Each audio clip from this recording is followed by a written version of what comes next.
Nous sommes le lundi 20 décembre 2021 et la communauté internationale commémore aujourd'hui la journée internationale de la solidarité humaine. L'occasion pour nous encore de vous inviter à plus de solidarité, à plus d'entraide, à plus de compréhension et surtout à l'endroit de ces déplacés internes au Burkina Faso. Situation nationale oblige, on enregistre aujourd'hui bon nombre de déplacés internes. Apportez votre solidarité humaine justement à ces personnes déplacées internes.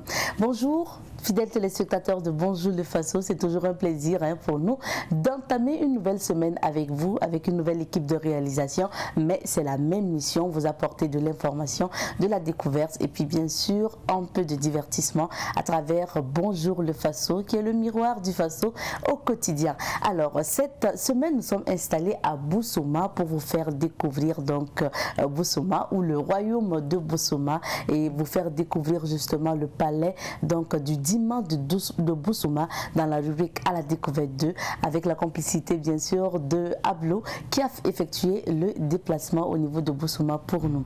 Pour la revue de presse d'aujourd'hui, nous serons avec Bébé Kodjokambou qui va partager les informations avec nous. Avec notre invité du jour, nous partons à la découverte d'une plateforme d'adressage. Donc il s'agit notamment de Mail at Home avec monsieur Ahmed Boli qui est le directeur exécutif de l'entreprise Intelix Fact du Burkina Faso. Nous allons donc découvrir ce système électronique d'adressage Mail at Home. Et dans la deuxième partie de notre émission, nous parlerons des 40 ans de carrière musicale de pasteur Emmanuel Nakelse qui sera là dans la deuxième partie de cette émission. Nous nous installons confortablement et nous embarquons tout de suite et maintenant du côté de Bousouma.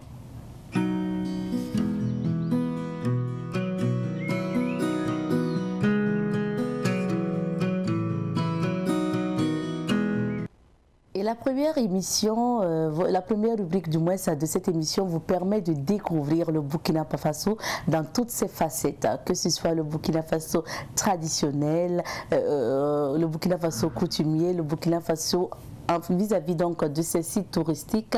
C'est la rubrique à la découverte 2 qui vous permet de découvrir ce Burkina.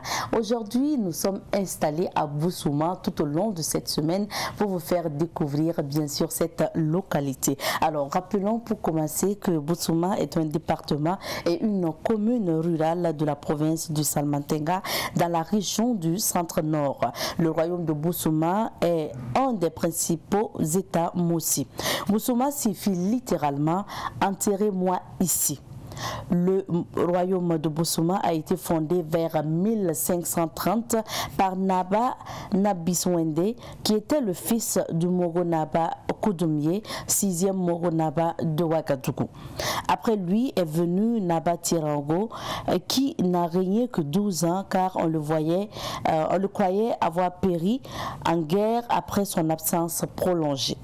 Le royaume de Bousouma a connu plusieurs guerres avec ses voisins tels que Riziam, Ouagadougou, Bogandé, Kuala et Bilanga en pays gourmandché. C'est en 1880 que Bousouma acquit son indépendance définitivement. Le royaume compte 12 Kombemba et le canton chef-lieu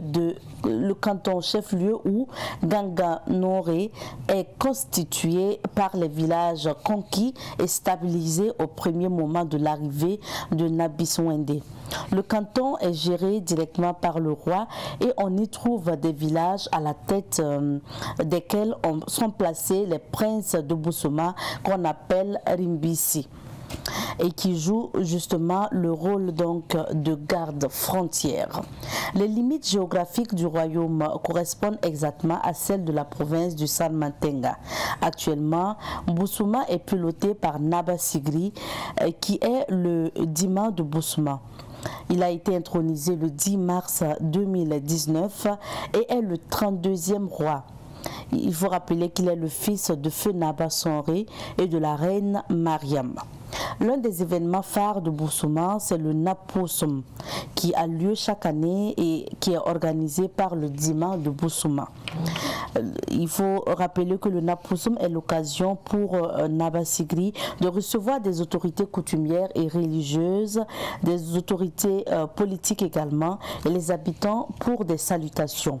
C'est l'occasion également de rendre grâce aux ancêtres et à Dieu pour l'année écoulée et demander également la bénédiction pour l'année à venir. Cette semaine, nous allons vous inviter à Bousouma pour la rubrique à la découverte 2 et nous allons revenir sur quelques informations concernant l'événement Napoussoum donc de Bousouma.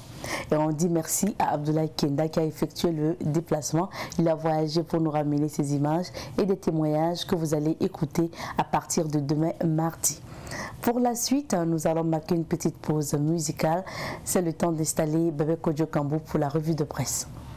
Nous poursuivons avec cette émission et pour bien démarrer la journée, il faut vous informer, c'est à travers la revue de presse.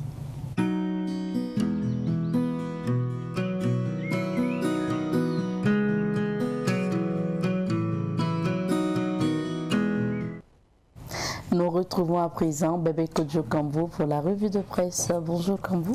Bonjour Abzeta, bonjour à tous ceux qui nous suivent en ce moment. Et qu'est-ce qui a marqué l'actualité? Alors, pour le savoir, parcourons les unes des parutions que nous avons sous la main. À commencer par l'Observateur Palga ce matin. À la une de l'Observateur Palga, on peut lire ceci.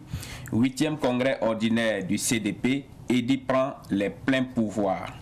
Affaires étrangères, la dame de fer enfile un gant de velours diplomatique.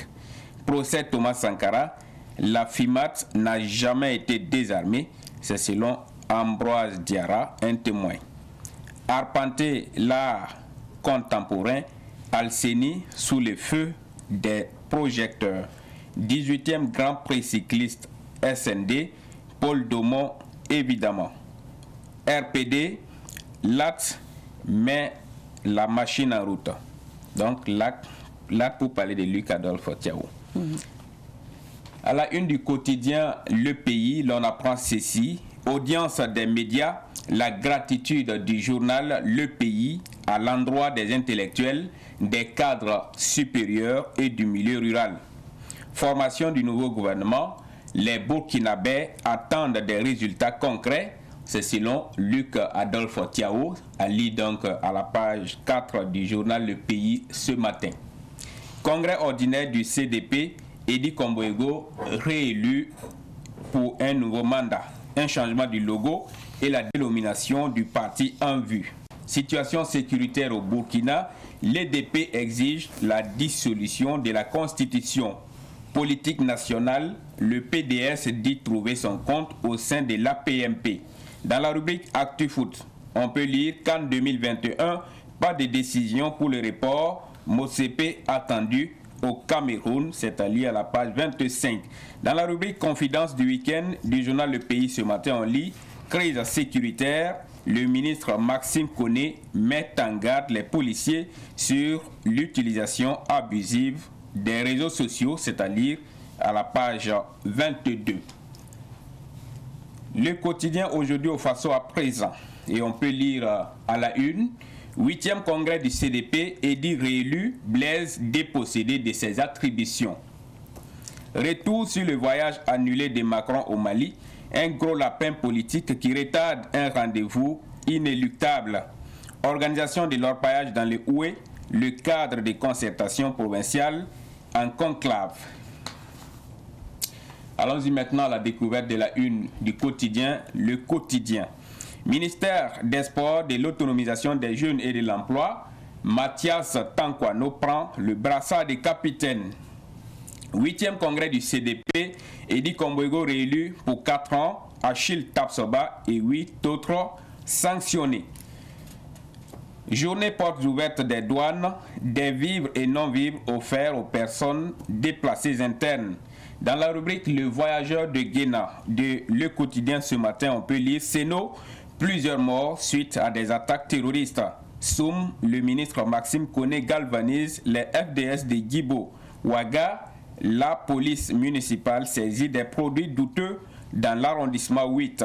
Covid-19, 2 cas du variant Omicron détectés au Burkina Faso. La une du quotidien d'État citoyen à présent.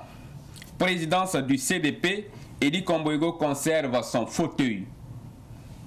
Assemblée nationale, le Premier ministre Lassina Zerbo sollicite le soutien des députés. Éditorial, CDP, éviter les naufrages. Procès du 15 octobre 87, Thomas et moi, nous nous sommes quittés en larmes, c'est selon le témoin Yacouba Traoré. Ministère en charge de la communication, un taux d'exécution de 89% malgré les difficultés. Initiative de la Grande Muraille Verte, la coordination nationale dresse un bilan positif. Et nous allons terminer du côté de Bourg-du-Lasso par la une de l'Express du Faso.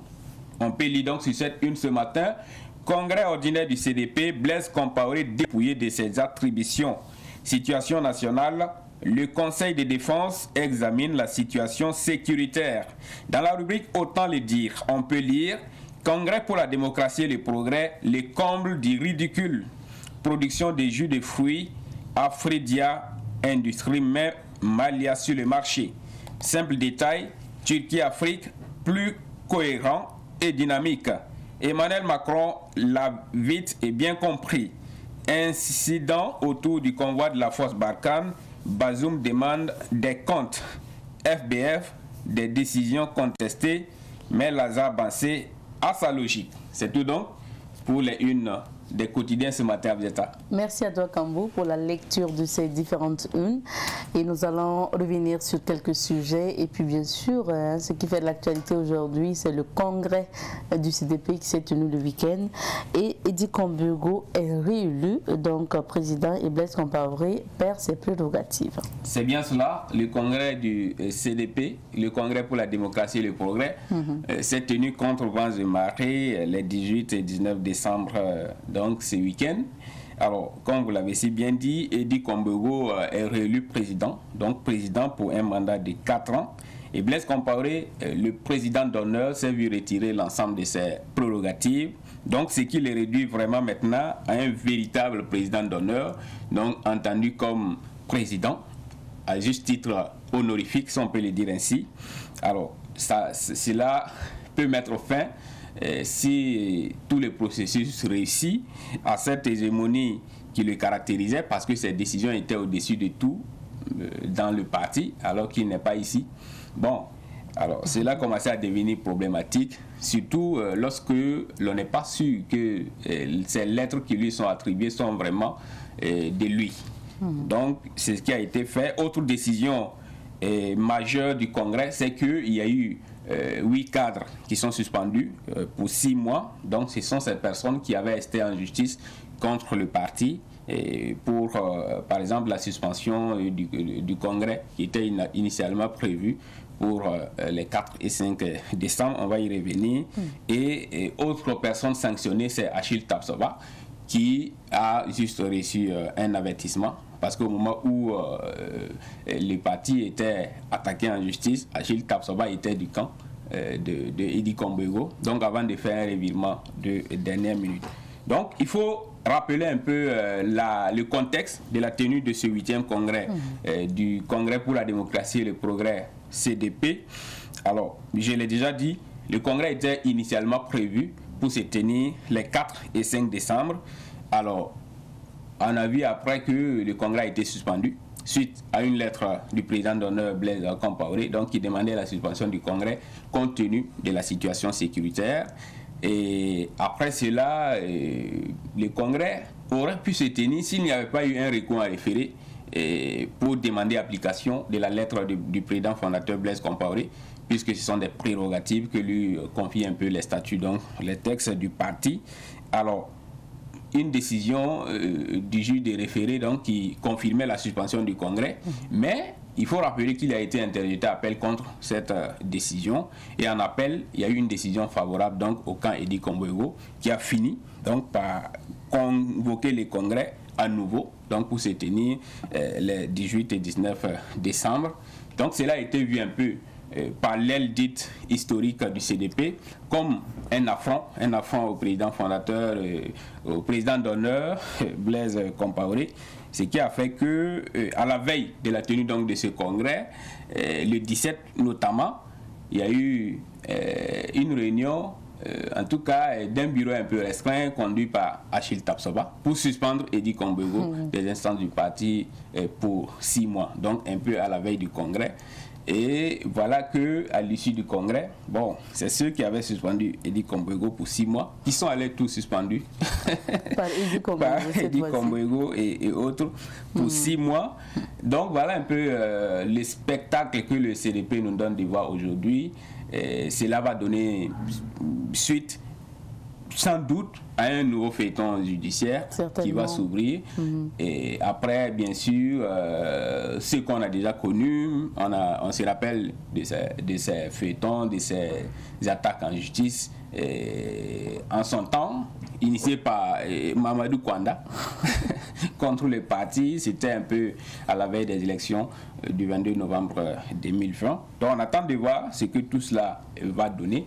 Mais ce qui est certain, c'est qu'après le congrès, Eddy Kombego dit leur tendre la main. Donc il appelle encore ceux qui sont dehors, ceux qui sont contre lui, à revenir donc dans le parti. Mais comme je l'ai dit, c'est pas évident que cela nous évite un feuilleton judiciaire du CDP, parce que l'autre, elle, c'est possible qu'elle est en justice contre l'aile Eddy Kombego, contre par exemple la légalité du congrès qui a été tenu, puisque je vous ai dit que un peu à la veille du congrès, Eddy Kombego a été suspendu pour 6 mois. Il faut voir mais dans quelle suspension va prospérer. Voilà. Qu'est-ce que la justice va dire quant à la légalité donc, de ce congrès. Donc c'est sûr qu'un feuilleton judiciaire va s'ouvrir. Alors, ce qu'il faut dire également, c'est que Eddy Kombego s'empresse un peu de tenir ce congrès contre vents et marées, parce que, selon ses dires, si le congrès ne se tient pas avant la fin de l'année, le parti peut être un peu dans une situation irrégulière. Parce que selon les textes du parti, il doit tenir, les congrès ordinaires se tiennent chaque 3 ans. Donc, il y a eu un congrès en 2018 et on doit forcément, ou les partis doivent forcément tenir un autre congrès ordinaire donc avant la fin de l'année 2021.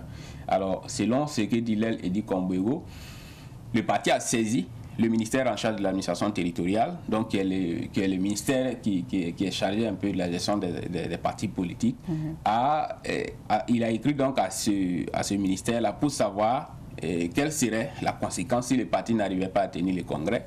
Et la réponse a été que le parti sera dans une situation irrégulière, alors qu'actuellement Eddy Kombego est chef de file de l'opposition politique. Si son parti est dans une situation irrégulière, cela pourrait l'amener à perdre, par exemple, certaines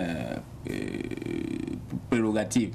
Voilà. Donc, c'est la raison pour laquelle Eddy Kombego aujourd'hui peut tout faire pour tenir le congrès, malgré que l'aile Blaise Compaoré, l'aile historique s'oppose.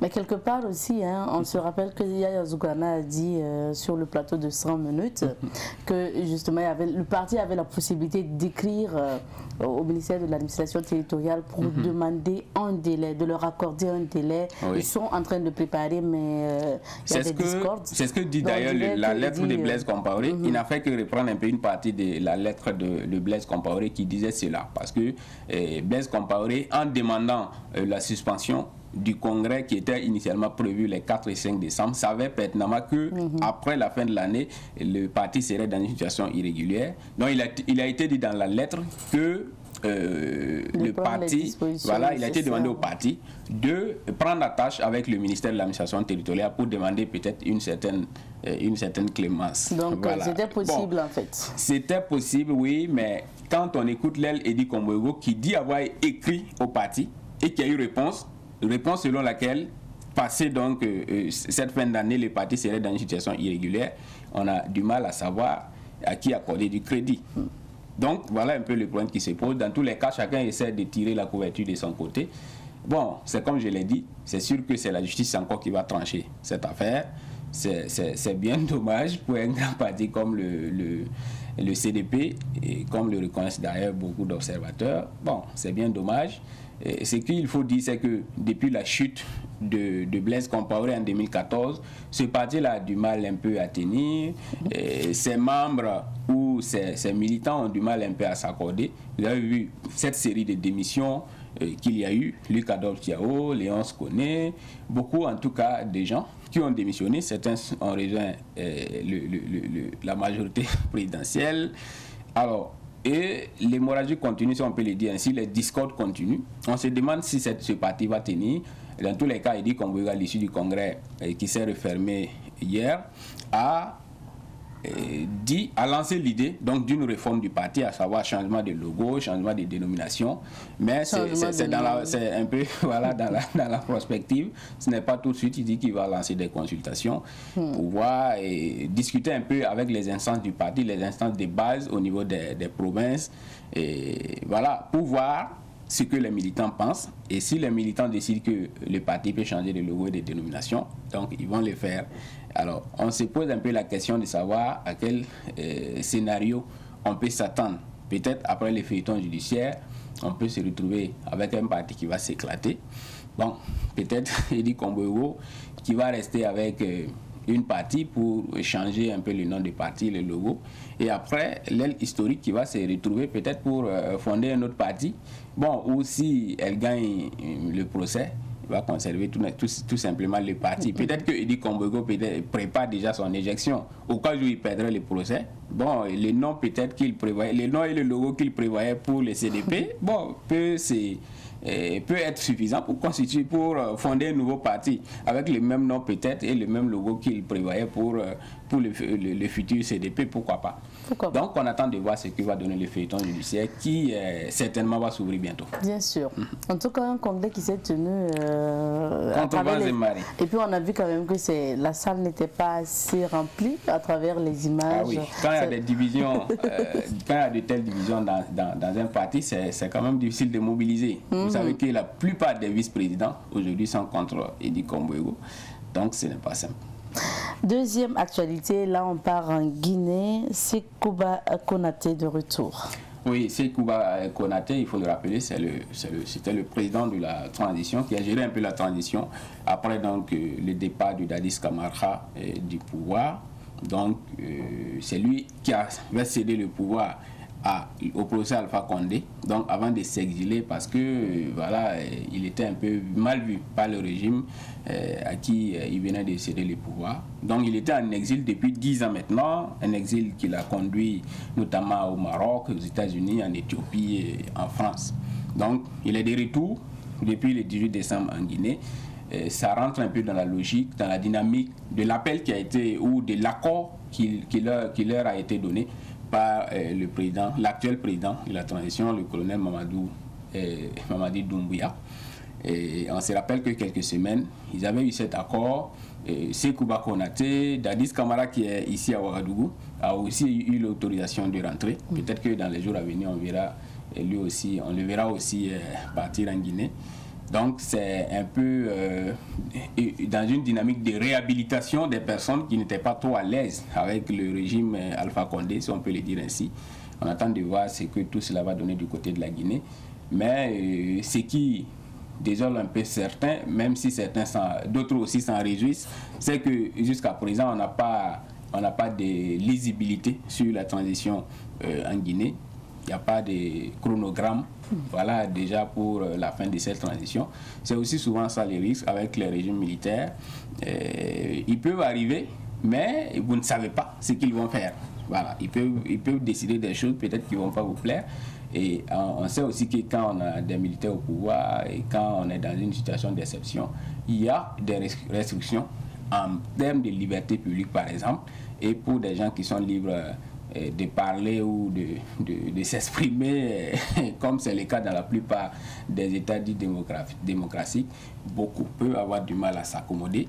Ce n'est pas une façon de dire que ce n'est jamais bien, mais ça doit être limité dans le temps. Et quand on fait déjà quelques mois sans chronogramme, bon, aujourd'hui c'est vrai qu'il y a du bon travail qui est fait, mais certains pourraient être tentés de se poser la question où on va. Parce qu'on ne sait vraiment pas où on va. Voilà. Merci. Merci bien. Reste avec nous, nous allons voyager à travers quelques vies d'affaires pour découvrir les couleurs du temps. Maman Rovan à l'instant avec bonheur. Nous espérons justement que nous mettons du bonheur dans vos cœurs. Avant de retrouver nos invités, nous allons vous inviter à suivre ce numéro de Langue fourchue avec Patrick Gampéné.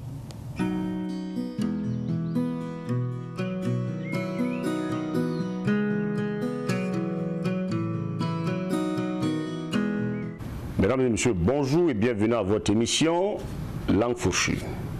Le 15 octobre 1987, le leader charismatique de la révolution burkinabé tombait avec 12 de ses compagnons sous des balles assassines d'assassins jusque-là non identifiés. Non identifiés, pas si sûrs. Dès le lendemain du coup d'État, le numéro 2 d'alors, le ministre de la Justice, le frère sang de Thomas Sankara, s'asseyait dans le gros fauteuil. Et tous les discours et interviews qui ont suivi ce coup, loin de désigner clairement là où les mains qui ont appuyé sur la gâchette démontraient au moins qu'il y avait de graves dissensions entre les leaders de la révolution. Ainsi donc, à travers le sinistre de la justice du moment, le trio révolutionnaire se faisait-il justice en effaçant purement et simplement le camarade président. On se rappelle encore de ces phrases « c'était eux ou nous », avec ce bégaiement caractéristique du jeune loup qui venait de se mettre sous les crocs son premier haillon.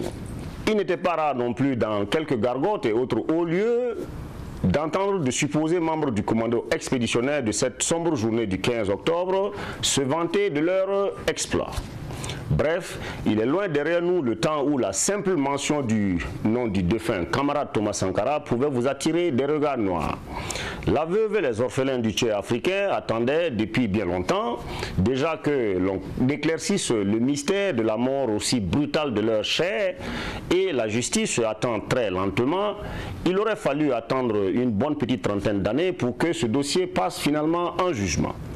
Même si des suspects très sérieux ont été désignés, il n'en demeure pas moins que ceux-ci brillent par leur absence remarquable malgré la convocation par le juge. Mais ne pourrait-on pas penser que ce procès dit Thomas Sankara est une gigantesque farce? Je ne sais pas ce qu'il en sortira, sinon une autre forme d'assassinat de Tom Sank et de ses compagnons. Les principaux accusés étant en fuite, le reste des accusés s'amuse à lancer des boutades à la cour et aux différentes parties prenantes à ce procès. Accusés et témoins se succédant à la barre, chacun y va de son commentaire et on se demande si ce n'est pas plus une réunion d'anciens camarades qui veulent régler leurs petits problèmes que d'avoir le souci de faire éclater la vérité sur les événements du 15 octobre. En effet, certains témoins qui se présentent devant la cour n'ont de récit que celui de leur détention d'après coup d'État et leur torture par certains accusés présents dans la salle d'audience que de nous édifier sur les événements qui ont conduit au renversement et à la mort brutale du capitaine Thomas Sankara. Voici par exemple des témoins qui n'étaient pas sur la scène du crime, qui en trouvent à redire sur ce qui s'est réellement passé. Doit-on prendre les témoignages d'un homme qui se dit loyal envers ses hommes et le leader assassiné, qui n'a pas hésité une seconde à prendre la poudre d'escampette après que son ami et ses éléments soient tombés sous des balles assassines? Son commandement n'était simplement qu'un mythe finalement. Lui qui sert devant la cour que c'est à la demande d'un de ses soldats qu'il est entré en brousse pour ensuite gagner un pays voisin afin de sauver sa vie. Et il trouve cela tellement beau. N'est-ce pas là la place du puissant roi de la savane? La brousse. Sacré farceur, ce lion courageux que tout le monde attendait pour renverser la situation au lendemain du 15 octobre 87. Mais il a bien retourné cette situation, au moins il est encore en vie pour en parler avec éloquence. Bref, passons. Parce qu'après les témoins qui auraient été loin des événements, il y a ces accusés que tout accuse, mais qui ont de belles parades. Pour aider la famille, voici ce médecin militaire qui a dressé le certificat de décès du leader de la Révolution avec la superbe mention « cause du décès, mort naturelle » et qui s'explique aujourd'hui. Quel humanisme! Cela a bien dû aider Mariam et ses enfants. En attendant, à voir les ping-pong dans la salle d'audience, on assiste plus à des chamailleries de cours de récré qu'à un procès qui aboutira à l'éclosion d'une quelconque vérité et à des condamnations réelles. La justice ayant invité deux des principaux mis en cause dans cette affaire à se présenter à elle sous délai, je me demande bien ce qu'on en retirera. Parce que si on sait qu'un homme connu pour sa gâchette facile a le don de disparaître, son acolyte et ex-patron, lui, ne fait pas mystère de là où il a déposé ses pénates. Le temps de la distraction est tellement propice que ce procès tombe à point nommé. Suivez mon regard. Sacré Patrick Gampeni, rendez-vous mercredi pour un autre numéro de Langue Fourchue.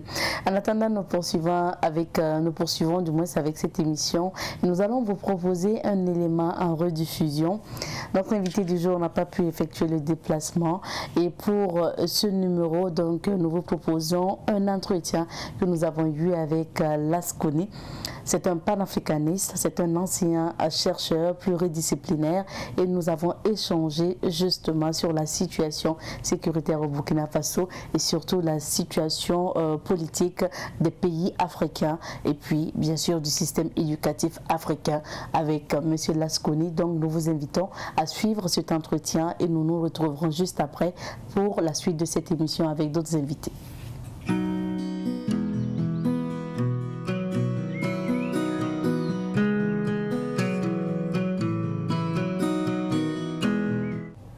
Il est enseignant-chercheur pluridisciplinaire. Il enseigne dans plusieurs universités européennes et américaines. Il est également conférencier, écrivain et poète. Lasconi est panafricaniste d'origine congolaise, mais il est en exil, il faut le rappeler, depuis quelques années. Il est au Burkina Faso pour donner des conférences à des étudiants, surtout dans le cadre du Ciné Droit Libre, le festival, il faut le rappeler, qui s'est tenu du 4 décembre au 11 décembre passé. Il s'agit de M. Lasconi Nizimba. Bonjour. Bonjour, charmante créature. Heureux de vous retrouver 8 mois après. Ah oui, exactement. Merci d'être là parce que c'est la deuxième fois que nous le recevons sur notre plateau en février dernier. Vous étiez là sur ce plateau. Merci d'être là à nouveau. Je vais tenter à nouveau de prononcer entièrement votre nom. C'est Ngombulu Yasangi Yaminambatu. J'ai bien dit? Très bien. Bravo, félicitations. Et c'est un nom qui émerveille, qui interpelle tout le temps quand on le dit comme ça. Et qu'est-ce que ça signifie? Ça signifie le lion de la brousse qui dévora les braconniers. C'est un prénom totémique. Voilà. Un lion qui va dévorer. Un lion de la brousse, le lion de la brousse qui dévora des braconniers, pas le lion du zoo, hein, parce qu'il y a des lions dans le zoo. Mais cette fois-ci, il est dans la jungle. Alors, M. Lasconi, panafricaniste, très attaché aux valeurs culturelles, très attaché à l'Afrique, même si depuis quelque temps vous ne vivez plus en Afrique. Non, j'ai quitté l'Afrique quand j'étais très jeune, mais l'Afrique ne m'a jamais quitté puisque je la parcours depuis toujours. Je parcours l'Afrique toute l'année. Donc, je suis devenu un nomade professionnel. Un nomade professionnel qui est quand même positionné quelque part. Non, je suis plus positionné tout à fait. C'est difficile d'être positionné... basé quelque part lorsqu'on fait le travail que je fais. Mon QG c'est à Accra, dans le quartier d'Aslam Down, où j'ai posé mes valises depuis 1999. Mais là, par exemple, je suis venu de Kinshasa. Kinshasa, Addis Abeba, Niamey, Niamey, Ouagadougou. Après Ouagadougou, j'ai encore 11 destinations à faire. Donc vous tournez beaucoup. On va parler de ces questions d'actualité au Burkina Faso avant de commencer. Vous êtes là et vous avez assisté notamment à la nomination du Premier ministre, le nouveau Premier ministre, ainsi que les membres du gouvernement. Vous étiez au Burkina Faso et vous avez assisté à tout ça. Qu'est-ce que vous pensez? Quelle est la lecture que vous faites de la nouvelle configuration du gouvernement burkinabé? Mais écoutez, le chef de l'État, c'est le premier citoyen du pays. Donc, en toute souveraineté, il a le droit de démettre une équipe qu'il juge inefficace, surtout en cette période difficile. Je connais très mal la politique du Burkina Faso, donc je ne saurais me prononcer dessus. Mais je dois avouer que il y a environ 4 à 5 jours, je crois, je devais intervenir à l'Institut français sur la thématique suivante, quel futur pour nos enfants? Et deux de mes copanélistes étaient les ministres, je crois, de l'enseignement supérieur de la recherche, qui ne sont pas venus parce que le gouvernement avait été démis ce jour-là. Et donc j'ai été très déçu parce que, avant d'être ministre, on est avant tout citoyen et on doit être préoccupé par la jeunesse, les questions liées à la jeunesse de son pays. Et je déplore qu'ils ne soient pas venus parce que c'est peut-être probablement parce qu'ils ont été démis de leurs fonctions. Et je pense qu'après le gouvernement, on peut toujours faire autre chose. Donc voilà, la politique, ce n'est pas un métier, c'est une vocation. Et attendant et souhaitant le meilleur au Premier ministre qui a été récemment nommé. Et vous connaissez le contexte sécuritaire du Burkina Faso? Bien entendu, pas seulement du Burkina, de toute l'Afrique, parce que figurez-vous que j'en parle souvent avec mes étudiants, mais aussi avec des amis. Ici au Burkina, la situation au Burkina Faso est très préoccupante, comme dans toute l'Afrique. N'oubliez pas qu'il y a un pays en Afrique qui s'appelle la Somalie, qui avait complètement disparu des écrans radars. Le gouvernement somalien a dû déménager au Kenya, c'est-à-dire que les conseils de ministres du gouvernement somalien se tenaient à Nairobi, dans un autre pays, donc la situation est moins préoccupante au Burkina qu'ailleurs. Ceci étant, moi je suis ici justement pour discuter de cette actualité avec mes étudiants, mais aussi avec des amis, parce que ces terroristes-là ne vont pas déstabiliser ce pays. Je peux vous assurer que le Burkina Faso est un pays qui en a vu d'autres. Et ce n'est pas la première fois qu'on tente de déstabiliser ce pays. Et je suis confiant parce que vous avez une jeunesse en or ici au Burkina Faso. C'est l'une des jeunesses les plus conscientes. Et justement, en tant qu'enseignant, je viens pour réactiver l'éveil de conscience. Et j'en suis convaincu que nous en arriverons à un moment donné où la jeunesse prendra ses responsabilités. Et aujourd'hui, quels sont les grands défis que doivent relever surtout les autorités africaines face à l'île? Ça fait des décennies que nous prêchons le panafricanisme. Unis, les tisons s'allument, séparés, ils s'éteignent. Les Africains ne peuvent pas combattre le terrorisme qui leur est imposé s'ils vont en ordre dispersé. Il va falloir créer une armée fédérale. Ce sont des solutions qui ont été préconisées par Nkrumah à Addis Abeba le 25 mai 1963. Je pense qu'on ne peut pas mettre la charrue avant les bœufs. Ces pays dans lesquels nous vivons sont des enclos qui ont été fabriqués de toutes pièces à Berlin pendant 3 mois. Du 15 novembre 1884 au 26 février 1885. L'Afrique morcelée ne peut pas se défendre efficacement, ce n'est pas possible. Les Lumumba, les Nkrumah, les Modibo Keïta, les Sékou Touré ont consacré toute une vie à cette situation. Donc je ne vois pas pourquoi est-ce qu'on s'entête à vouloir maintenir des frontières artificielles qui ne servent à rien. Regardez, depuis pratiquement une année, la plupart des frontières des pays de la CEDEAO sont fermées. Mais malgré tout, les terroristes circulent. C'est bien parce que justement, chacun joue sa carte personnelle. Pour le cas du Burkina Faso, depuis le 1er décembre, donc les frontières terrestres et ferroviaires sont réouvertes. Il n'est jamais trop tard pour bien faire. Alors, M. Lasconi, vous avez parlé de l'union des pays africains. Franchement, ce qu'on constate, en fait, c'est que les pays qui ne sont pas aujourd'hui touchés par le terrorisme, on ne sent pas tellement leur implication pour défendre peut-être leurs confrères, leurs pays frères qui sont dans la difficulté. Quel est votre message, notamment à l'endroit de ces pays-là? Je pense qu'ils ont tort parce que tout peut arriver à tout moment. Le terrorisme est une arme de déstabilisation parce que ces gens-là sont subventionnés quelque part par des gens, par des mains invisibles que je ne souhaiterais pas ici dénoncer pour éviter des procès inutiles. Mais on sait très bien que les terroristes ici dans le Sahel sont subventionnés. Où est-ce qu'ils trouvent les armes, où est-ce qu'ils trouvent les motos qui leur permettent de se déplacer? Donc à un moment donné, il faudra appuyer sur le bon bouton pour que la vérité éclate enfin. Donc voilà. Nous allons parler maintenant de vos communications. Mais on peut toujours parler du terrorisme, hein, ça ne me gêne pas, je vous sens un peu crispé là. C'est un sujet majeur qu'il faut mettre sur la table et il faut en débattre avec passion. Alors, on va parler maintenant de vos communications, notamment. Vous avez participé à Ciné Droit Libre. Il faut le rappeler que ce festival s'est tenu du 4 au 11 décembre dernier. C'était d'ailleurs la 16e édition. En général, comment le festival s'est passé pour vous? Le festival, c'est ma 2e participation à Ciné Droit Libre 8 ans après. Ma première participation remonte à 2013. J'étais très heureux d'y avoir pris part et j'en profite pour remercier tous les cadres de SEM-Film, notamment mon ami Abdoulaye Diallo qui m'a invité.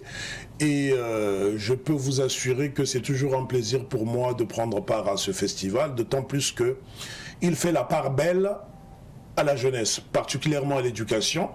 Et j'ai été heureux de voir une femme être primée lors de 10 minutes pour convaincre, qui est donc un concours oratoire. J'étais vraiment très content de voir une femme être consacrée par le jury.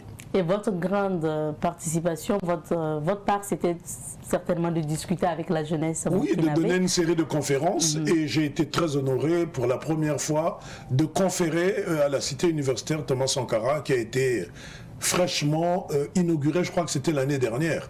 Et à chaque fois que je vois le nom de Thomas Sankara quelque part, je suis excité, d'autant plus que nous sommes en période de procès Thomas Sankara, espérant que la vérité finira par éclater.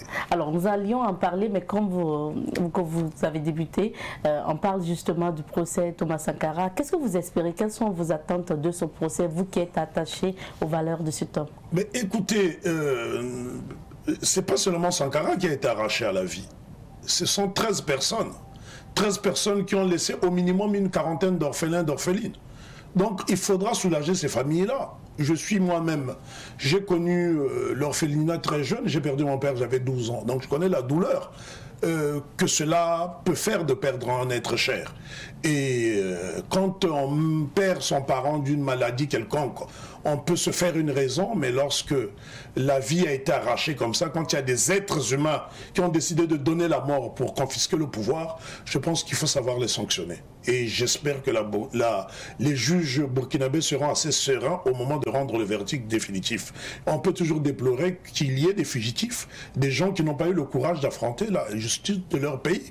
Vous parlez notamment de Blaise. Il n'y a pas que lui, il y a toute une bande, et ils sont nombreux à avoir fui la justice de leur pays. Donc il faut pouvoir l'affronter. Quand on est soldat, on doit aller au tribunal, affronter la justice de son pays. Je trouve ça très lâche que de trouver refuge ailleurs. Ils sont nombreux, il n'y a pas que Blaise. C'est toute une bande. Une bande de copains. Pour le moment, en tout cas, au procès, personne ne déclare avoir tiré. Ils finiront. De toute façon, nous avons opté pour une certaine justice. Nous avons opté pour une certaine justice par rapport au mimétisme. C'est le legs colonial. Personnellement, je milite pour une refonte aussi du système judiciaire. Parce que la manière dont la justice est conduite dans l'Afrique en général, elle ne peut pas être efficace parce que nous ne disposons pas d'assez de moyens pour pouvoir mener des enquêtes. Cela peut prendre des siècles. Je vous donnerai un exemple. Après le génocide de 1994 au Rwanda, si on devait juger les gens de façon classique, ça aurait pris plus d'un siècle. Et donc les présumés coupables auraient eu le temps de mourir. Les Rwandais ont recouru à un système judiciaire traditionnel qu'on appelle le gachacha. Et ça permet d'évacuer des milliers de dossiers, ce qui a suscité la réconciliation. Parce qu'on ne peut pas réconcilier les gens s'il n'y a pas de justice, ce serait comme une prime à la récidive. Donc voilà pourquoi, si le système judiciaire dont nous avons hérité de la colonisation n'est pas aussi opérationnel, mais il va falloir recourir à d'autres systèmes.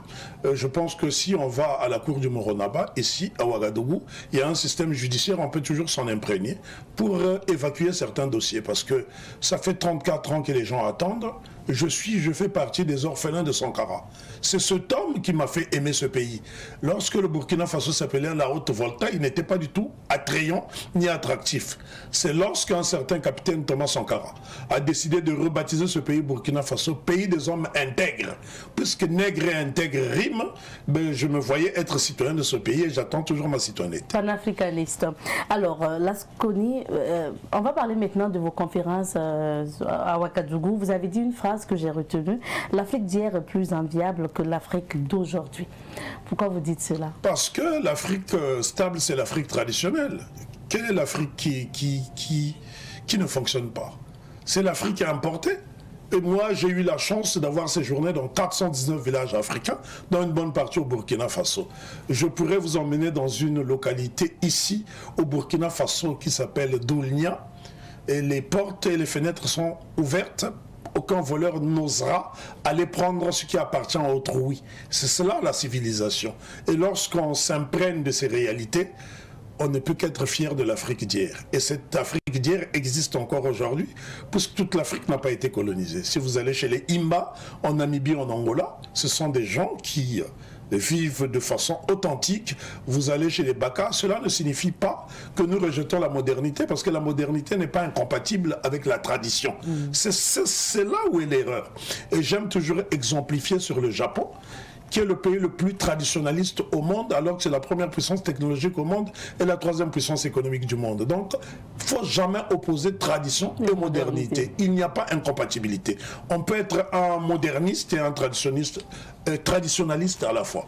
Donc, moi, personnellement, je suis très attaché à l'arrière-pays, l'Interland, et j'en suis même prisonnier, parce que c'est là où je retrouve mon équilibre. Et bien sûr, vous enseignez vraiment la culture africaine, la culture qui vient de chez nous, je n'enseigne pas que la culture africaine, j'enseigne aussi les sciences secrètes, madame. N'oubliez pas que vous avez des centres névralgiques ici au Burkina, au Mali, au Ghana, en Éthiopie, où on peut apprendre des sciences secrètes. Quand les Occidentaux ne comprennent pas le fonctionnement d'une société, ils attribuent cela à la sorcellerie. Eh bien, il faut pouvoir redéfinir le nouveau paradigme africain qui consiste à décoloniser le langage. Donc j'enseigne également les sciences secrètes. Je vous donnerai l'exemple de la topographie.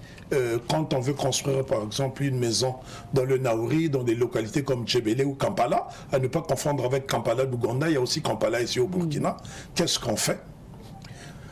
On construit un petit mur sur un terrain et on observe pendant 72 heures maximum. Si au bout de 72 heures, il n'y a pas un lézard qui passe, ça veut dire que le terrain est non constructible. Mais ça, ce sont des sciences secrètes qu'il faut étudier dans les centres initiatiques. C'est cela que j'enseigne à mes étudiants. Et croyez-moi que ça fait sensation. Et c'est se baser des réalités africaines. Mais absolument, nous ne sommes pas africains par hasard. N'oubliez pas que les scientifiques... à quelques exceptions près, sont quasi unanimes pour dire que l'Afrique est le berceau de l'humanité. Si nous sommes le berceau de l'humanité, c'est que nous avons été les premiers à être en tête du progrès universel. C'est cela qu'il faut intérioriser dans nos cerveaux. Quel futur pour les enfants? C'était justement le thème de Ciné-Droit-Livre. Vous avez donné une communication sur ça. Pour vous, quel futur? Le futur, c'est déjà d'investir beaucoup dans l'éducation, parce que nous avons le devoir de transmission. Ne pas transmettre la connaissance, c'est hypothéquer l'avenir de futures générations. Donc il faut un système éducatif fiable et viable. Et nous avons des dévanciers comme le professeur Kizerbo, qui a écrit à Quand l'Afrique, le vieux Samo, qui nous a également écrit « Éduquer ou périr ». Vous avez également le professeur Abdou Moumouni du Niger, qui a écrit « L'éducation en Afrique ». Ce sont là des solutions qui ont été préconisées, qui n'ont pas encore été épuisées. Et c'est cela que j'enseigne dans les écoles. Le système éducatif, vous avez donné une communication aussi sur le système éducatif africain. Qu'est-ce que vous pensez de ce système éducatif aujourd'hui? Ce système éducatif, tel qu'il a été conçu, est destiné à fabriquer des domestiques. C'est ce qui explique que l'élite intellectuelle africaine est plus prompte à trahir qu'à construire. Qui signe des contrats léoniens? Ce n'est pas le bas peuple. Et moi, j'ai fait un film il y a 10 ans dans le Naouri, exactement dans les mines de Kassola, de Kolo plutôt. Et croyez-moi que quand on voit la manière dont les populations vivent autour, on se demande qui dirige l'Afrique. Je parle de façon générale, hein. C'était il y a 11 ans que j'ai filmé cette mine, mais ça fait pitié. Et quand on voit que ce tort du Burkina Faso fait le bonheur de tous les peuples, sauf des Burkinabés, ben, il y a de quoi compatir. Et dans ce film, je ne me suis pas contenté de filmer la mine, mais j'ai quasiment filmé la plupart des bourses, des grandes bourses occidentale, à commencer par New York, ce qu'on appelle le Stock Exchange, parce que la bourse de New York, c'est pas Wall Street, c'est Stock Exchange. Wall Street, c'est la petite rue qui conduit au Stock Exchange. Donc j'ai vu comment l'or fait le bonheur des autres peuples alors qu'il est extrait ici en Afrique. On pourrait également citer le cas de Sadiola au Mali, où les populations vivent dans des conditions extrêmement difficiles alors qu'ils sont assis sur de l'or. Donc ce n'est pas normal. Vous dénoncez le système éducatif africain aujourd'hui? Pas seulement, non, ce n'est pas un système éducatif africain, excusez-moi de vous interrompre. Ce n'est pas un système éducatif africain, c'est un système éducatif colonial. Qui consiste inspiré en tout cas de la colonisation, on va le dire. Pas inspiré, parce que jusqu'à aujourd'hui, je vous parle au XXIe siècle, donc je vous informe que ce sont des maisons d'édition étrangères conçoivent les programmes éducatifs en Afrique. Ils sont conçus et imprimés à l'extérieur, alors que nous avons des brillants pédagogues dans nos pays. Mais vous avez étudié hein, la majorité vous avez fait la majorité de vos études justement en Europe? Non. Désolé, madame. Avant d'affirmer, il faut interroger. J'ai fait l'essentiel de mes études supérieures d'histoire dans les centres initiatiques africains. C'est ce qui explique que je mets plus en exergue ma formation initiatique que ma formation académique. Bien évidemment qu'il y a des sciences que nous ne maîtrisons pas encore en Afrique, telles que le cinéma, telles que l'informatique, telles que la physique et la chimie. C'est naturellement que je me suis tourné vers d'autres universités pour étudier ces matières. Mais en ce qui concerne ce que j'enseigne aujourd'hui, parce que je vis essentiellement de ma base de données, Cimarron Ltd basée au Ghana à Slamdown, qui est la 14e base de données privée sur le monde noir, donc un effort personnel. Hein. C'est 26 000 heures de films et 278 000 photographies numériques et argentiques. Eh bien, 85% de ma base de données, c'est l'Afrique. Donc, je suis concepteur de ce qu'on appelle l'Afrique coquette. Je suis là pour promouvoir l'Afrique méconnue des Africains. Pour vous donner un exemple, il y a 12 ans, je me suis rendu à Waïgouya pour étudier un puits. Un puits qui est le puits le plus vieux en activité au monde. Je n'ai pas dit le plus vieux puits au monde, mais le plus vieux puits en activité au monde. C'est-à-dire que depuis plus de 400 ans, il y a un puits au Burkina Faso qui produit de l'eau. Ce sont ces réalités qui vous intéressent. Voilà, et ce puits qui s'appelle le Singabulga m'a permis de voyager en Asie. J'ai été invité dans des colloques pour le présenter. Comment voulez-vous que je n'aime pas cette Afrique qui me permet de voyager à travers le monde? Académiquement, quand même, pour avoir souvent certains diplômes, on s'envole en Europe pour faire certaines études, parce qu'on a besoin souvent de diplômes. Alors, je vais vous expliquer une chose. Moi, j'ai beaucoup étudié, je continue encore d'étudier parce que un proverbe bambara dit tous les jours le rêve va à l'école. On apprend tous les jours, donc au quotidien on apprend. Je suis de ceux qui ont démythifié et démystifié le diplôme, parce que les diplômes j'en ai, c'est pour cela que j'en suis arrivé à les démystifier. Je vous donnerai un exemple tout bête. Je ne suis pas en train de minimiser le diplôme, mais je dis bien que je l'ai démystifié et de le démythifier parce que je suis détenteur de plusieurs diplômes, que je ne citerai pas par pudeur. L'exemple que je vous donnerai est le suivant. Vous êtes sur un continent qui produit de nombreux intellectuels. L'Afrique compte des milliers et des milliers de diplômés et des gens qui ont fait les meilleures universités au monde. Mais la principale source de vie ici en Afrique est fournie par les ONG, ce sont les forages. La plupart, si vous allez dans l'Interland, vous faites le tour, vous verrez, forage dans de l'Arabie Saoudite, forage. Comment voulez-vous vous prévaloir d'une certaine expertise si vous n'êtes pas capable de résoudre des problèmes mineurs comme l'eau? Voilà pourquoi, personnellement, je n'accorde plus de l'importance à ce savoir académique qui ne résout pas pour l'instant les problèmes de l'Afrique. Cela ne signifie pas qu'il faut déconseiller aux gens de faire des études, mais il faut être pragmatique. En ce moment, j'enseigne au Nigeria depuis 1 an. Et je peux vous assurer que lorsque vous allez dans les universités d'Ibadan, de Lagos, les étudiants même de première année de licence sont productifs. J'ai un de mes étudiants qui a même produit une gazinière. Voyez-vous? Donc c'est bien pour vous dire que ce que les Africains doivent promouvoir, c'est surtout l'enseignement technologique et professionnel. L'Afrique fait des indigestions maladives, des théories qui ne servent absolument à rien. C'est ce que je suis en train d'affirmer ici, dans ce studio, madame. Il faut promouvoir l'enseignement professionnel et technologique. C'est bien de faire du droit, il faut des avocats, mais faudrait-il savoir quel droit faut-il enseigner aux Africains? Si c'est le droit occidental, il est complètement incompatible avec nos traditions. Et Feu Idrissa Ouedraogo a fait un excellent film qui s'appelle Yahaba. Et quand on regarde ce film, on voit bien que le droit dit international est incompatible avec nos traditions. Donc il faudra redéfinir tout cela. Le temps est vraiment court. On me signale que notre temps, les 30 minutes sont passées. Hein. Avec beaucoup de regrets, madame. C'est toujours un plaisir de me retrouver en face de vous. Je peux admirer votre silhouette angélique. Merci bien. Vous m'inspirez de la poésie. Merci bien, monsieur Lasconi. Pour la suite du séjour, ça sera quoi? La suite du séjour, déjà, aujourd'hui, j'ai promis aux jeunes de la cité Thomas Sankara, de l'université Thomas Sankara. Je dois repartir aujourd'hui parce que la dernière fois, ils sont restés sur leur faim. Ok, donc, pour des communications. Voilà, donc ce soir, je vais justement intervenir sur un sujet qui s'intitule « L'intégrité au pouvoir ». Et je donnerai également une formation avec mes étudiants du cadre, qui est une université alternative. Donc, hier, j'étais également au lycée Thomas Sankara. Voyez-vous, j'adore tellement Thomas Sankara, qu'à chaque fois que je vois son nom, je ne peux pas résister à l'appel. Donc, je terminerai mon séjour en donnant une série de conférences, aussi bien à Ouagadougou, mais aussi dans l'Interland, parce que je me dois d'aller enseigner dans les villages. Merci à vous. C'est moi qui vous remercie.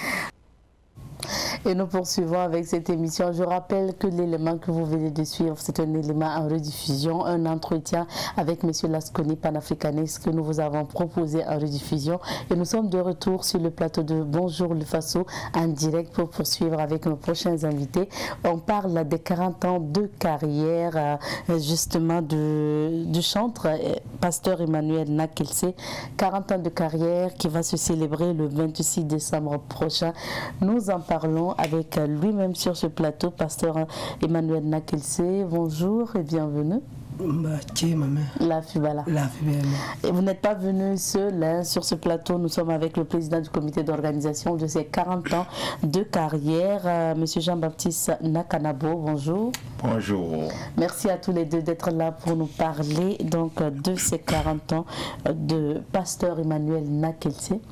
40 ans quand même, hein, ça veut dire que il y a eu beaucoup d'années donc qui se sont passées. Comment justement vous allez célébrer ces 40 ans, monsieur le président du comité d'organisation, pour commencer? Déjà, je voudrais dire merci à Savane TV qui nous reçoit et qui nous permet de parler de la commémoration des 40 ans de carrière musicale du chanteur de l'Éternel, le pasteur Emmanuel Nakilse. Et nous allons célébrer cet anniversaire-là le dimanche 26 décembre prochain du côté de la Maison du Peuple. Et nous avons des hommes de Dieu qui vont être avec nous parce que quand on parle du pasteur Emmanuel Nakilse, c'est un chanteur quand même qui a traversé le temps et qui a fait du bien au corps de Christ de l'ensemble du Burkina Faso et même au-delà de nos frontières. Donc nous avons notamment le révérend docteur Philippe Ouedraogo, vice-président des Assemblées de Dieu du Burkina Faso, qui sera de la partie. Nous avons le révérend docteur Mamadou Philippe Kalambili qui va être aussi de la partie, et le révérend pasteur Akiswende Zongo de Koudougou qui sera là parce que, soit dit en passant, le pasteur Emmanuel Nakilse est natif de Koudougou. Donc voilà un peu en résumé comment nous allons célébrer ces 40 ans de carrière. Est-ce que c'est M. Nakanabo qui sera à la batterie? Parce qu'on sait que vous êtes un bon batteur. Nous n'allons pas livrer tous les secrets ici, mais seulement nous savons que la fête sera très belle. Oui, là, je ne s'attendais vraiment pas à cette question. Mais oui, on vous sait être un bon batteur. D'ailleurs, on vous a vu au spectacle de Moussa Petit Sergent et bien d'autres. Alors, pasteur, yum pisna lautone yamhambe yila pura asingra eseyinana bi ragayaman wanto yam sengra asingra siya wana ma toyiram tia yanana bala bun fo sa ya wana man rati yam mane birari kaningsi towe anana wa teka ya tuf sak wana la kila wana mtuntun basalgo la kelampa ne wana mgwama sacré ren mam to yiram tisi kan kitame tayana la minute ya moi to lo kenyi la pour woto ne ya mezi ya wena mtumna am ganna meza mastoveti ya yikile na zimsam bibi wonon ade am renga ma am to hele bon c'est vrai ya sida te yam zungu meme te dam te mam sonko suru palmbala am wa ngeme yati gitara yilim noto wati yingri la so wata kilo wa model woto tam kelle yigim noko la mam kokwa mam yike mam mikim tam kelle yigeme après ça ton relo ori yundu mam wana tiga zama gitara mam oblan ra guitar amba yibe na kotonda mi kenti guitar ni ngebe ko mama pora otowa pusgo wala goyema pour moi ral mam pasambe ti a wena rekitame tu me mesensi de rerawa mrira la nim sun fois lam sit sakane yama fois sit keyi la pourra yi no kotwena mwori lam perdona la deminti yi la pour yama ndawan sengra a sengra yumbina lore a rapana ne musicien bara pawo wotui yi bara pawo la runa nemti comme bi yiki qui pour ti yi la libre so musicien ba wora mais ba chante damba wora mais yi ba yi no wena am yi la fa wora mais est-ce que ya sunu ne yam ti yam nyeti yam kamba yaran se ken pour ça ne mama mtela mti asunu ne mam wena am se yak ne bu toto ya to yil bu toto yila c'est mam yinda more la pas mora bale ne ban chelgade ya bu du so ko chelgade la wona am sen le ben yak yindo se ya bu toto to yindo mam suro no mam la mam ko so ya to sit ko menga wena ti wona am talba sit tume mo ko menga yuri. Alors, Monsieur Nakalabo, à quelques jours justement de l'événement, est-ce qu'on peut dire que tout est fin prêt côté organisation? Côté organisation, nous voulons réellement rendre grâce à Dieu parce que nous voyons une mobilisation extraordinaire et j'allais dire même exceptionnelle de l'ensemble du peuple burkinabé. Parce que quand on parle d'un artiste burkinabé qui a 40 ans quand même de carrière musicale, je crois que ça va au-delà même de la musique chrétienne. C'est la musique burkinabé qui gagne. Et nous voyons sur les réseaux sociaux, nous voyons pas mal d'artistes, même qui ne sont pas chrétiens, qui se donnent la main d'association pour vraiment participer d'une manière ou d'une autre à cet événement-là. Nous voyons aussi la mobilisation de l'ensemble des églises chrétiennes, protestantes, évangéliques, des musulmans, pour dire que vraiment il y a un engouement parfait et nous sommes vraiment réjouis. Et pour la soirée, ça sera une soirée de combien de temps? Ça va prendre combien de temps? Nous envisageons tenir la cérémonie, toute la cérémonie en 3 heures. Mais bon, nous savons aussi que quand on parle d'anniversaire et quand on parle de 40 ans, bon, nous jeunes en tout cas, nous avons nos rigueurs qu'on veut adopter, mais ceux qui sont de la génération du papa Nakelse, bon, certains viendront pour donner des témoignages. Bien sûr. Donc on risque d'excéder de 30 minutes. Quand on parle de témoignages avec les personnes d'un certain âge, quand même, ça peut justement prendre du temps. Tout à fait. Donc nous y mettons aussi pour vraiment que la fête soit belle, mais que nous puissions aussi respecter le temps parce que nous savons que c'est le lendemain de la fête de Noël et que le lundi, beaucoup iront au travail. Donc nous, de ce côté-là, en tout cas, nous pensons qu'en 3 heures, nous pouvons tenir toute la cérémonie. Et quelles sont les conditions d'accès à ce concert? Nous avons voulu que cette célébration soit une célébration assez populaire, assez particulière et assez singulière. Donc nous avons demandé juste une contribution de 2000 francs CFA pour permettre au maximum de mélomanes de pouvoir accéder. Sinon, on serait tenté de mettre le prix à 10 000, à 15 000, mais non, nous mettons juste une contribution de 2000 francs pour permettre au maximum de personnes de pouvoir participer à la fête.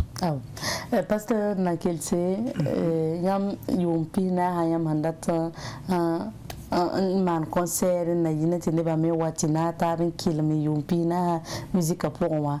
Ya bon kwela yam tarananta nimbuida ngito ton. Mam san tarananta nimbuida. Pousse dans un barque là, on les pousse nimbuida barque. Bala et n'aide pas non amengi ne ban tour de non. Len mam raton pousse ne ba barque non lumninge. Absentare ne ton ne yil ni si wonam son yak mam tam yin non compte. Wonama la pa wonam lam yin non compte mbalem yin dam compte ne ba. Kotam tin ne ba wonam ning ne ba barque. La wonam ko ne ba lafi. Ti dara santa binne ba yi wusugo onwa ti abum wuso la bana kilam pa en yidib sanda wunde la cher sogode sawa ya wala ede babiga sanda gumda sawa to nine ne pamenga na le pentikis cassette ti wona mi ura pa mori. Yam wa ne guitare ton swasraro el mimti han ihin tali guitare ando to pa na wa muligne baba lable ban yike e wa mena zorono bulfu a titon me kelere la letira pasteur Emmanuel na keleme yila donc il n'en coin la sole ti izorono bulotrial wa portable. OK.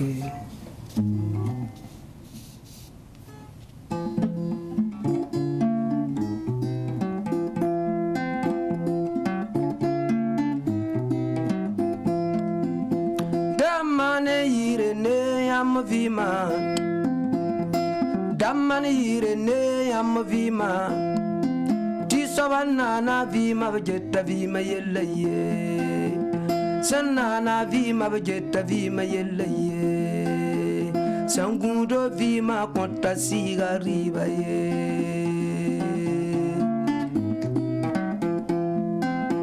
damman yire ne yam vima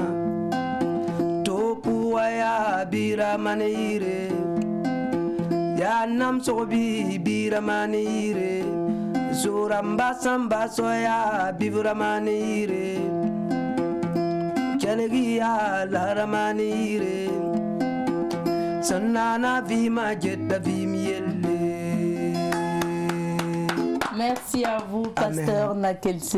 Amen. Amen. Merci bien. Merci à vous, en tout cas, d'être passé. Puis encore, on vous souhaite de passer un bon concert. Mais quand même, on va rappeler les conditions d'accès, les dates et les lieux, le lieu du moins pour ce concert. Merci bien. La commémoration des 40 ans de carrière musicale du pasteur Emmanuel Nakelse est prévue pour le dimanche 26 décembre. Ça veut dire déjà le dimanche prochain, lendemain de Noël, à 19h, temps universel, à la Maison du Peuple de Ouagadougou. Et l'entrée, c'est 2000 francs pour tout le monde. 2000 francs pour tout le monde. Est-ce qu'il y a des autorités religieuses, coutumières ou politiques qui vous accompagnent? Oui, nous avons le parrainage du révérend docteur Philippe Ouedraogo. Il est le vice-président des Assemblées de Dieu du Burkina Faso. Nous avons l'accompagnement du révérend docteur Mamadou Philippe Karambili, qui n'est plus à présenter, en tout cas au Burkina Faso, fondateur du Centre international d'évangélisation. Nous avons le révérend pasteur Raki Swende Zongo, pasteur principal de l'église centrale de Koudougou. Et nous avons pas mal de pasteurs qu'on ne pourra pas citer ici. D'accord. France Raligida Serbia, pasteur Nakelse, Yam Kweba Soria Boro, Oboyam Tini le Nimbu de Tiboy, Yam Hamandi, concert auto. Mam Kweba Sara, Tumba Zun, Roa, Jengim Natunding, Pusa Nambarka, Lampusi, Yam Roa, Rambarak, Bala, Roa, Tilewaya Sabab Tineba. Wun bunning sandat mana wal se jouer mano ndatum pousse tuntun ba fa sans directeur l'amrik pousse ma zal tour kon et roa soba et ratieti et PDG wa yamba bang tu kwa ma tour ni mam sa yile bibre pousse ma ti wogro mengala wona minga ndata men pousse ni mbid ni France nkelada bi wona mkelan ko Burkina Faso lafi la wona ning tenga tora mbarak ti bunning sina mana bi wona mkelan tak barak la lafi watenga pour azuzi masminga amina ibarak usro wona kodra dima hawate tirwana tava un kilim kipsane yamba merci bien monsieur Nakanabo d'être passé, vous restez avec nous. Je rappelle que nous parlions sur ce plateau de la célébration des 40 ans de carrière de pasteur Emmanuel Nakelse.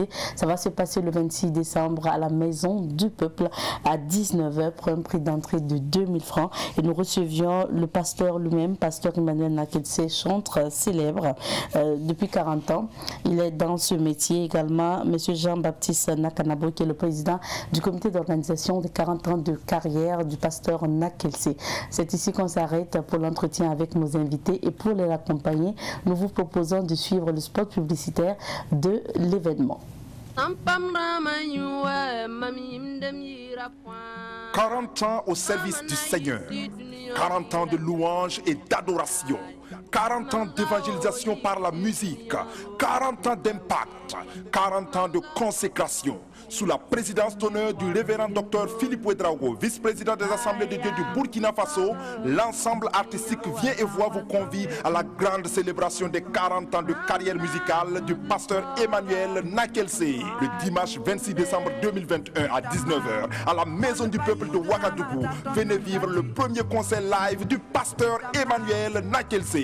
Invité d'honneur, le révérend docteur Mamadou Philippe Karambiri, fondateur du Centre international d'évangélisation Mission intérieure africaine. Le révérend pasteur Raki Swende Zongo, pasteur principal de l'église centrale des Assemblées de Dieu de Koudougou.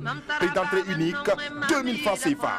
Infoline, 72 03 99 99 76 16 04 80 75 80 40 45. Que Dieu vous bénisse.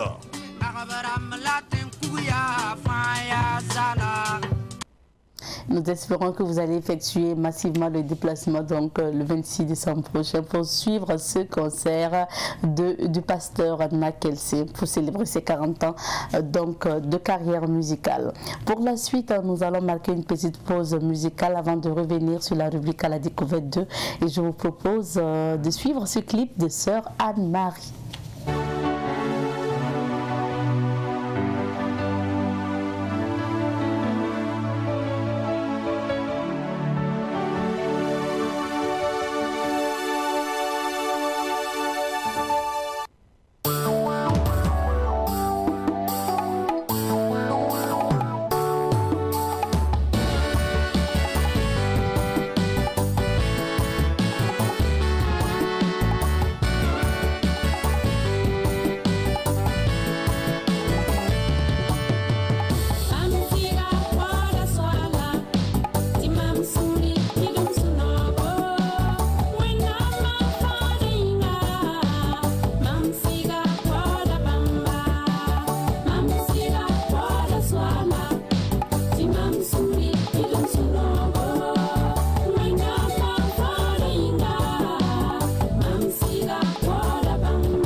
Sœur Anne-Marie à l'instant. Retour sur la rubrique à la découverte 2. Je rappelle que cette semaine, nous sommes installés à Boussouma pour la rubrique à la découverte 2. Alors, Boussouma est un département et une commune rurale de la province du San-Matenga dans la région du centre-nord. Le royaume de Boussouma est un des principaux États Moussi. Boussouma signifie littéralement « enterrez-moi ici ». Le royaume de Boussouma a été fondé du moins vers 1530 par Naba Nabiswende, qui était le fils du Mogo Naba Kodumier, 6e Mogo Naba de Ouagadougou. Après lui est venu le Naba Tirango, et qui n'a régné que 12 ans car on le croyait avoir péri en guerre après son absence prolongée. Le royaume de Boussouma a connu plusieurs guerres avec ses voisins tels que Riziam, Ouagadougou, Bogandé, Kuala et Bilanga en pays gourmandier. C'est en 1880 que Boussouma acquit son indépendance définitivement. Le royaume compte 12 Kumbemba et le canton chef-lieu est Ganganore est constitué par les villages conquis et stabilisés au premier moment de l'arrivée de Nabiswende. Le canton est dirigé directement par le roi et on retrouve des villages à la tête desquels sont placés des princes de Boussouma qu'on appelle Rimbisi et qui jouent pour la plupart le rôle de garde frontière. Les limites géographiques du royaume correspondent exactement à celle de la province du San-Matenga. Actuellement, le royaume de Boussouma est piloté par Naba Sigri et qui est le Dima de Boussouma. Il a été intronisé le 10 août 2019 et est le 32e roi et est le fils de feu Naba Sonré et de la reine Mariam. L'un des événements phares de Boussouma, c'est le Napoussoum qui a lieu chaque année et organisé par le Dima de Boussouma. Le Napoussoum est l'occasion pour Naba Sigri de recevoir des autorités coutumières, religieuses et politiques et de recevoir également les salutations des habitants. C'est l'occasion également de rendre grâce aux ancêtres et à Dieu pour l'année écoulée et demander également la bénédiction pour l'année à venir. Cette semaine, nous sommes installés à Boussouma pour vous faire découvrir l'histoire de ce royaume. L'occasion pour nous de dire un bonjour à tous ceux qui nous suivent justement depuis Boussouma. Merci à Abdoulaye Kinda qui nous a ramené ces images et qui a ramené également des témoignages que nous allons vous proposer tout au long de cette semaine. En attendant, c'est l'heure pour nous de vous dire au revoir puisque le temps imparti à cette émission est terminé. Merci à vous de votre fidélité à Bonjour le Faso. Rendez-vous demain, mardi, pour d'autres aventures. Portez-vous bien. On se dit au revoir et belle semaine.